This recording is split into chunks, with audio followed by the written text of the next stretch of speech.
The old man poured boiling water into the sink, then added the modeling clay. After it melted, he took it out, kneaded it into a special shape, and pressed it firmly into a mold. A realistic-looking toy gun was now ready. Next, the old man knocked on a door, and handed the fake gun to his accomplice. At the same time, 2 other hijackers rushed out. The group quickly overpowered everyone on the plane. They then took a flight attendant hostage, and forced her to reveal who the air marshal was, to prevent anyone from getting hurt. The air marshal had no choice but to surrender. The hijackers immediately confiscated his weapon, and were about to take him away, when a heavy-set man suddenly resisted, shouting for help from the other passengers. Unfortunately, everyone was too terrified to intervene. The man was beaten to the ground, and lay motionless. The plane fell into complete silence. The hijackers raised their flag triumphantly, chanting their terrorist group's slogans loudly. Meanwhile, the pilot finally noticed the commotion in the cabin, and quickly radioed the ground on a specific frequency, reporting that the plane had been hijacked. At the same time, the hijackers were confiscating passengers' phones, and moving everyone to the economy class for easier control. Once that was done, they took the flight attendant to the cockpit again, threatening the pilot to divert the plane to Kourou Airport, and demanding the government release their captured leader, or they would kill everyone on board. But what no one knew was that they weren't the only hijackers on the plane.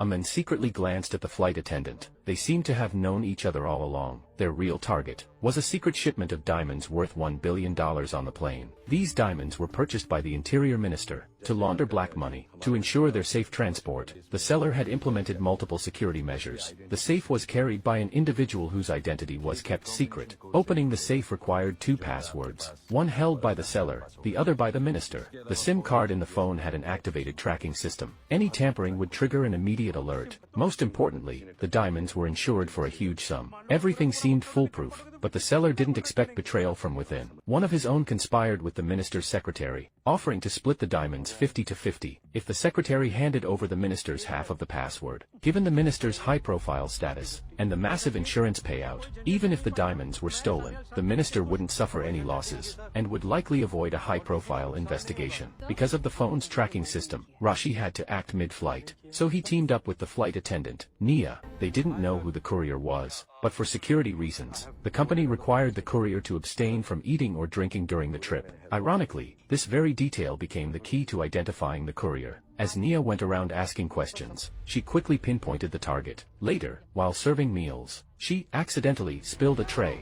To avoid drawing attention, the courier had no choice but to go clean up in the restroom. Seizing the opportunity, Rashi stood up, but just as he was about to make his move, the other group of hijackers ruined the plan.